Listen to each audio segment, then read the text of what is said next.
Différentes aides financières que tu peux avoir si tu es étudiant. Pour ceux qui ne me connaissent pas, je m'appelle Laura Orvelli et j'ai étudié dans 4 pays différents et sur mon compte je vais te donner plein de conseils que tu sois étudiant, professionnel ou encore entrepreneur. Donc abonne-toi pour rater aucune information.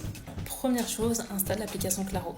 L'application Claro, c'est un dispositif qui te permet d'avoir accès à plus de 2000 aides financières, que ce soit des bourses, des subventions, des aides au logement, des aides au transport, aides spécifiques à ton université ou ton établissement. Donc installe cette application. Ensuite, l'aide du Crous. Je te conseille de postuler chaque année à l'aide du Crous. D'une année à l'autre, les conditions d'éligibilité et ton dossier vont changer.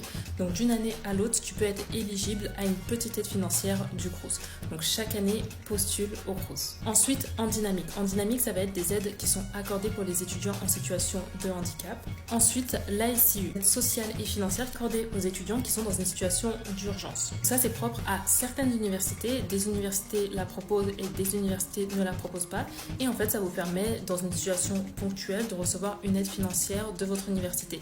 Donc, pensez à la demander et pensez à vous renseigner. Si jamais vous êtes dans une situation où vous avez besoin d'une aide financière en urgence et que vous n'avez reçu aucune bourse ou aucune aide financière. Ensuite, les aides spécifiques du Crous. Donc là, je ne vous parle pas du système Crous auquel on postule chaque année et qui est national, mais je vous parle du Crous de rattachement de votre établissement. De nombreux Crous vont proposer pour les étudiants de moins de 35 ans des aides ponctuelles, donc à un moment dans l'année scolaire, ou des aides annuelles spécifiquement en fonction de votre région ou de votre établissement.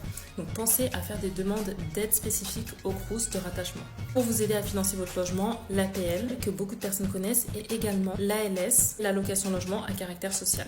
Pour ces aides au logement, vous pouvez vérifier les conditions d'éligibilité et également utiliser les simulateurs sur leurs différents sites internet que je vais vous mettre à l'écran. Étudiants qui sont dans la région Île-de-France, vous allez avoir les bourses au talent qui sont accordées. Pour ces bourses-là, il faut parfois répondre à des caractéristiques spécifiques. Depuis le 1er août 2020, vous savez qu'il y a les repas à 1 € qui sont proposés pour les boursiers qui sont rattachés au Crous. Et également, vous devez demander à votre établissement une aide matérielle et informatique si vous voulez acheter un ordinateur ou une tablette. Certaines universités vont accorder 100, 200, 300, voire 400 € pour vous aider à financer un ordinateur ou une tablette. Et si jamais cette aide-là vous est refusée, vous pouvez également demander un prêt d'ordinateur portable à votre université. Et pour les prêts d'ordinateur portable, ça fonctionne très souvent avec la règle du premier arrivé, premier servi.